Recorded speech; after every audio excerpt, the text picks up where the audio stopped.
하나님께서 오늘 우리에게 주시는 말씀은 구약성경 사무엘상 18장 1절에서 4절입니다.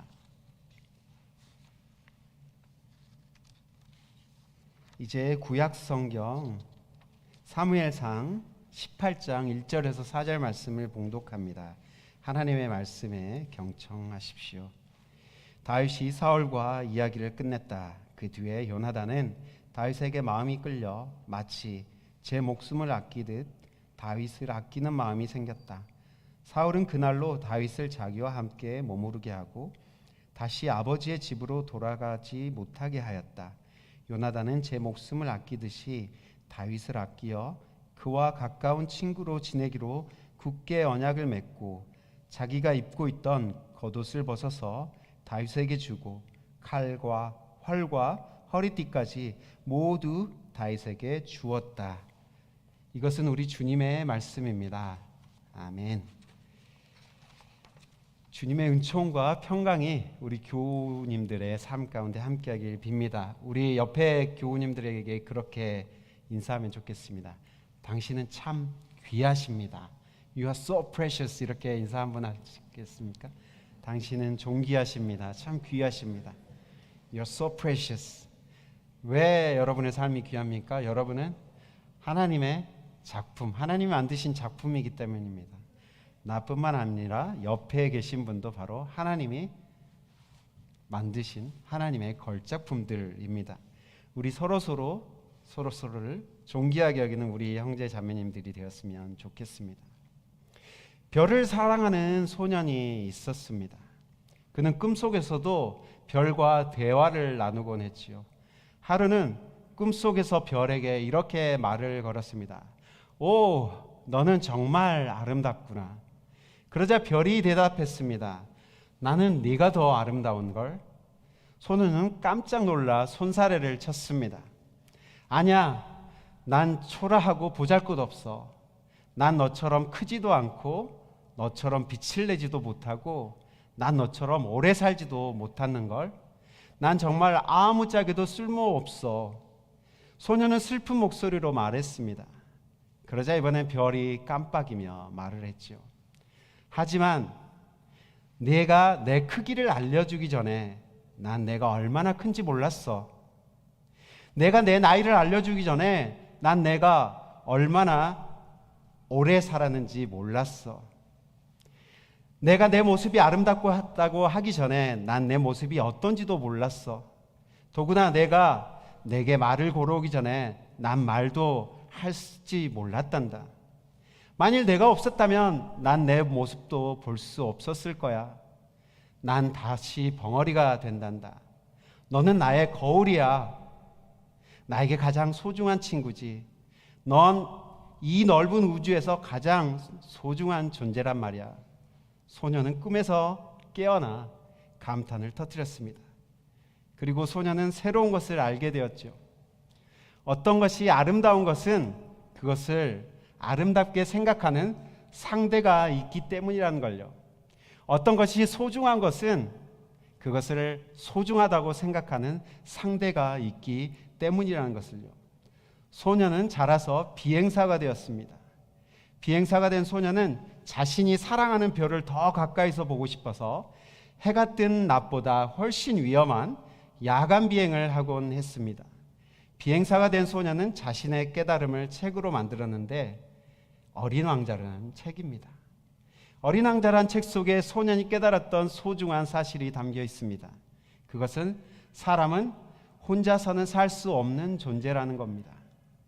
인간은 자신을 인간으로 상대해주는 사람 앞에서만 인간으로 존재할 수 있다는 것을 그는 깨달았죠. 내가 소중한 이유는 내 옆에 나를 사랑해주고 나를 알아주는 그 사람 때문이라는 걸요. 따라서 나를 귀하게 여겨주고 소중하게 여겨주는 사람과 만남이 진정한 만남입니다. 이런 참 만남이 있기 전에 우리 모두는 외롭습니다. 어린 왕자를 쓴 생텍쥐베리는 참 만남이 없는 것을 사막이라고 얘기하곤 했습니다. 작은 별에서 외로워하던 어린 왕자는 자신이 사랑했던 장미와 작별을 하고 여러 별로 여행을 다니면서 사람들을 만났습니다. 지구에 도착한 어린 왕자가 떨어진 곳은 바로 사막이었죠. 어린 왕자는 사막에서 여우를 만납니다. 여우와의 우정을 통해 어린 왕자는 자신의 삶이 왜 그렇게 외로웠는지 그제서야 알게 됩니다. 그가 외로웠던 이유는 사람이 없어서가 아니라 만남이 없어서였기 때문입니다. 아무리 큰 도시에 살더라도 진정한 만남이 없으면, 진정한 친구가 없다면 그것은 도시가 아니라 사막입니다. 아무리 사람이 많더라도 진정한 만남이 없기 때문에 그곳은 사막이라는 얘기입니다. 여기에 많은 분들이 계십니다. 그런데 여러분 중에 진정한 만남이 여러분 가운데는 있으신가요? 여러분의 가정 안에 진정한 만남이 있으신가요? 여러분의 소그룹 안에 진정한 만남이 있으신가요? 혹시 여러분은 많은 사람 가운데 지내지만 사막 한가운데 있는 느낌을 받고 계시지는 않습니까? 이스라엘의 두 번째 왕이었던 다윗 왕은 13년이 넘는 기간 동안 자기를 죽이겠다는 사람을 피해서 사막을 옮겨다니며 쫓겨다녔습니다. 사막을 도망다니던 그의 삶이었지만 그는 외롭지 않았습니다. 왜 그랬을까요? 그에게는 친구들이 있었기 때문이죠. 그 중에 요나단은 다윗이 가장 사랑하는 친구 중에 하나였습니다. 다윗을 죽이겠다고 쫓아다니는 사람은 다윗의 가장 친한 친구의 아버지였어요. 여러분들 모두 친한 친구가 한 명쯤은 있으시겠죠. 그런데 그 친구의 아버지가 여러분의 원수로서 여러분을 죽이겠다고 쫓아다니면 여러분의 마음은 어떠실까요? 여러분과 여러분의 친구 사이는 어떻게 변하게 될까요? 다윗을 쫓아다니던 사람은 이스라엘의 첫 번째 왕이었던 사울이었습니다. 다윗의 원수 사울은 바로 그의 가장 친한 친구 요나단의 아빠였던 거죠. 다윗과 요나단은 사울 때문에 사이가 나빠지지 않았습니다. 오히려 사울이 다윗을 죽이려는 사실을 알고 둘의 사이는 더 가까워지게 됐습니다. 여러분, 그 이유는 무엇이었을까요? 사무엘상, 오늘 읽었던 사무엘상 18장 3절 4절을 보니 요나단은 제 목숨을 아끼듯이 다윗을 아끼어 그와 가까운 친구로 지내기로 굳게 언약을 맺고 자기가 입고 있던 겉옷을 벗어서 다윗에게 주고 칼과 활과 허리띠까지 모두 다윗에게 주었다라는 말씀이 나오고 있습니다. 여러분, 이 장면은요, 다윗이 골리앗이라는 거대한 거인을 물맷돌로 죽이고 나서 벌어진 장면입니다. 이스라엘에서 이 거인을 죽일 사람이 한 명도 없었어요. 이스라엘 왕 사울은 골머리가 아팠었는데 바로 다윗이 나타나서, 아주 어린 청년 다윗이 나타나서 이 골리앗을 없애준 겁니다. 그 이후에 요나단은 다윗에게 매우 큰 매력을 느꼈던 것 같아요. 그래서 어떻게 하고 있습니까? 자기의 목숨을 아끼듯이 다윗을 아끼고 있습니다. 그리고 그 증표로 무엇을 주고 있습니까? 전쟁에서 반드시 필요한 게 무엇이겠습니까? 자기를 보호해주는 겉옷을 그에게 주었고요. 그리고 무기였던 칼과 활까지, 그리고 허리띠까지 다 그에게 내주었습니다. 여러분, 군인에게 이것이 없으면 이 전쟁에서 어떻게 되겠습니까? 자기의 목숨이 날아가는 것이죠. 그런데 자기의 목숨까지 아낀다는 그 증표로 다윗에게 이렇게 지금 요나단은 주고 있는 것이죠. 여러분, 그리고 나서 아예 언약까지 맺고 있습니다. 언약이 무엇입니까? 이 언약을 깨트리면 어떻게 되는 거예요? 언약을 깨트린 사람은 바로 죽임을 당한다는 것이 바로 언약이에요. 그런데 요나단과 다윗은 지금 언약을 맺고 있습니다.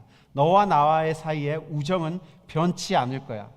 죽음이 갈라놓지 않는 이상 우리의 우정은 변하면 안 돼 하고 언약을 맺고 있습니다. 죽기까지 서로 친한 친구로 지내자고 약속을 한 것이죠. 그런데 다윗이 나라 전체에 인기가 많아지기 시작했습니다. 이것이 계기가 되어서 사울은 다윗을 미워하기 시작했죠. 그리고 다윗을 죽이기로 마음먹었던 것입니다. 아버지가 자기 친구를 죽이겠다는데 요나단의 마음은 어땠을까요? 그리고 다윗만 없으면 요나단은 자동적으로 왕이 될 수가 있습니다. 들리는 소문에 의하면 다윗이 이미 사무엘에게 기름을 받고 사울 이후에 두 번째 왕으로 세워졌다는 소문까지 들렸습니다. 그런데도 요나단은 다윗과의 우정을 깨뜨리지 않았어요. 끝까지 다윗과의 우정을 지켰습니다. 저는 다윗보다 요나단이 더 대단한 사람 같아 보입니다. 다윗은 요나단을 통해 친구 사이에 이 의리를 배웠겠죠. 여러분, 저는 지금까지 룻과 나오미의 이야기를 하면서 헤세드라는 히브리 말을 여러분들에게 여러 번 설명해 드렸습니다. 그런데 이 헤세드란 말을 우리말로 바꾸면 바로 의리라는 말로 바꿀 수가 있는 말입니다.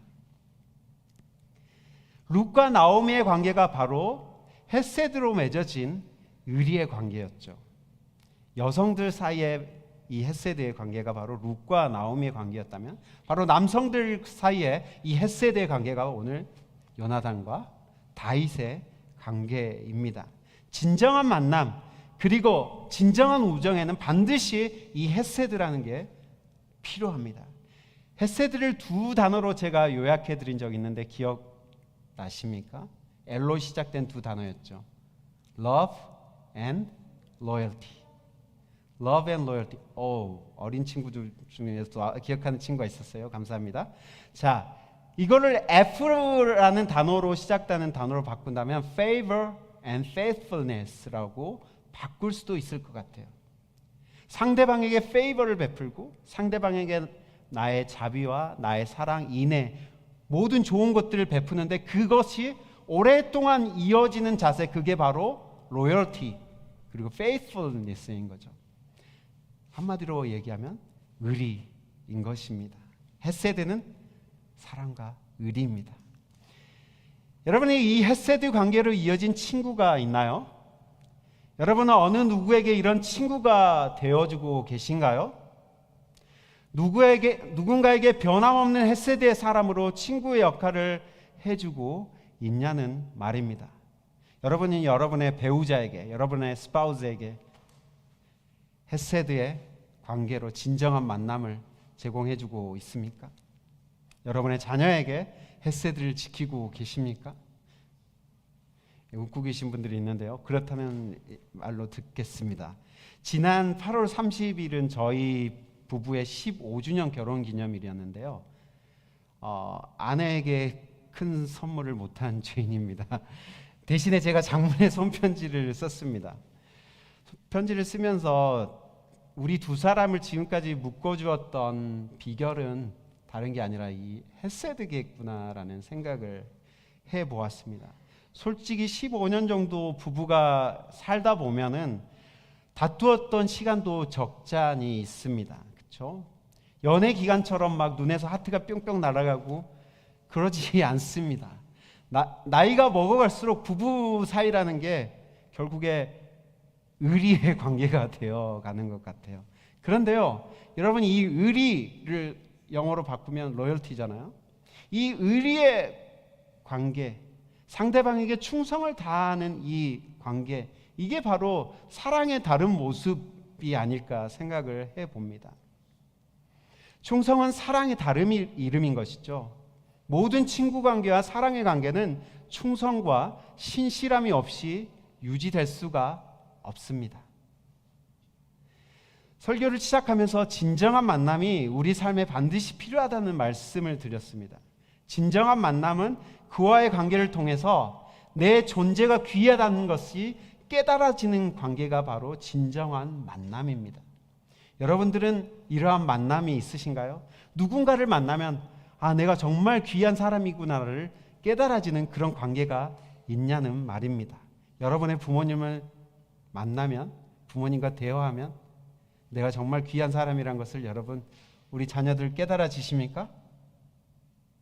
왜 아무 대답이 없죠? 네, 깨달아지셔야 되는 거예요. 예. 그런데 여러분, 어떤 만남보다 우선이 되는 만남은요, 바로 우리 하나님과의 만남입니다. 하나님을 만난 사람은 자신의 삶이 얼마나 소중한지를 느낄 수밖에 없습니다. 하나님을 만난 사람은 반드시 자신의 삶을 꽃피우게 되어 있습니다. 하나님을 만나면 우리의 삶이 꽃피우게 되어 있어요. 하나님이 나를 살리기 위해 그의 아들을 친히 이 땅에 보내셨고 십자가에 희생당하게 하셨다는 그 사실을 알게 되면 왜 하나님은 자신의 아들을 그렇게까지 하셨을까? 바로 내 삶이, 내가 얼마나 귀한 사람인지 나를 위해서 그렇게 했다는 것을 내가 깨달아지는 순간, 아, 하나님이 나를 그렇게 귀하게 여기시는구나 라는 것을 깨닫게 되는 것이죠. 예수님은 우리가 친구이기 때문에 자기 목숨을 우리 위해 버리셨다고 말씀하셨습니다. 요한복음 15장 13절 14절 말씀에는 이렇게 말씀하고 계시죠. 사람이 자기 친구를 위하여 자기 목숨을 내놓는 것보다 더 큰 사랑은 없다. 내가 너희에게 명한 것을 너희가 행하면 너희는 나의 친구이다. 예수님이 우리를 친구로 여기시고 친구인 우리를 위해 자기의 목숨을 드리기를 아까워하지 않으셨다는 거예요. 그래서 우리가 예수님을 진짜 만나면 우리의 삶이 꽃피우게 되는 거예요. 아, 내 삶이 정말 귀한 삶이구나라는 것을 깨닫게 되는 것이죠. 우리 어린 자녀들이 지난주 새 학기가 시작됐습니다. 우리 자녀들의 삶에 다윗과 요나단과 같은 친구 관계가 있기를 축복합니다. 인생의 의미를 발견하게 해줄 정말 소중한 친구를 우리 자녀들이 학교에서 만났으면 좋겠어요. 그런 친구를 또한 이 교회 안에서 만났으면 좋겠습니다. 어린이 여러분이 먼저 그런 소중한 사람이 되어주시면 좋겠어요. 여러분의 소중한 친구에게 끝까지 의리를 지키고 신실한 친구가 되어줄 때 여러분들에게는 소중한 친구들이 더 많아지게 될 겁니다. 이런 친구가 없고 이런 우정이 없는 그곳은 아까 말했던 사막이 되어버리고 맙니다. 여러분의 학교가 사막이 된다면 안 되잖아요. 그렇죠? 여러분이 학교를 가는데 막 사막과 같이 너무 메마른 곳이야. 그러면 여러분들이 그런 드라이한 곳에 갈 재미가 있겠습니까? 학교 갈 재미가 있겠습니까? 그러면 안 되겠죠. 여러분이 정말 학교 가는 것이 기쁘고 즐거운 일이 되려면 그런 좋은 친구들이 여러분의 학교에 많아야 돼요. 좋은 선생님과의 만남이 또한 여러분의 있기를 축복합니다. 제 얘기를 좀 해서 죄송한데 저는 어린 시절에 친구가 별로 없었습니다. 많았을 것 같죠. 근데 별로 없었어요. 솔직히 친구가 있을 필요를 별로 못 느꼈던 것 같아요. 제가 시골에서 중학교까지 나왔는데 꽤나 중학교까지 공부를 꽤 잘했어요. 그래서 친구들이 야, 쟤는 좀 공부도 하고 교회도 다니니까 조금 인정을 해줬던 것 같아요. 되게 나쁜 아이였죠. 그래서 조금 교만했던 것 같습니다. 그런데 문제는 제가 고등학교를 이제 도시로 갔습니다. 유학이라고 그랬죠. 도시로 갔는데 거기는 공부를 잘하는 아이들도 너무 많았고 제가 친구를 사귀는 법을 잘 모르다 보니까 너무 외롭고 추운 이 고등학교 시절을 보냈습니다.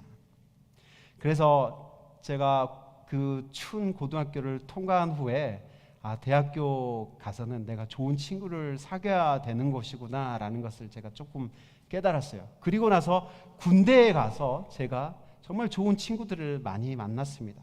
그 중에 저보다 나이가 2살 많은 다른 중대 아저씨가 있었어요.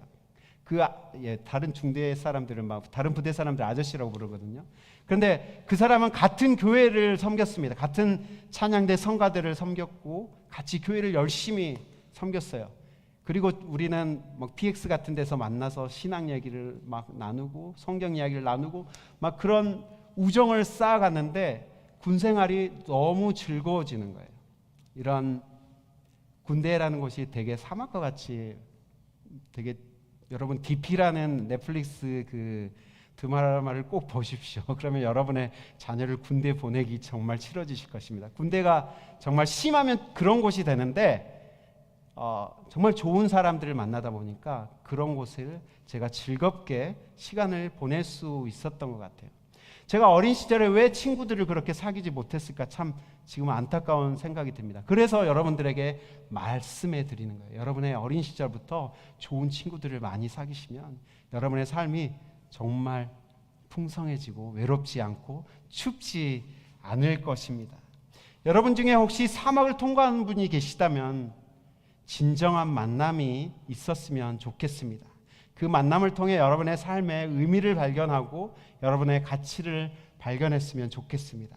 제가 늘 얘기하지만 이웃사랑이라는 것은 다른 게 아닙니다. 나를 통해 상대방이 자신의 존귀함을 깨닫게 되는 것, 깨닫게 만드는 것, 그것이 이웃사랑입니다.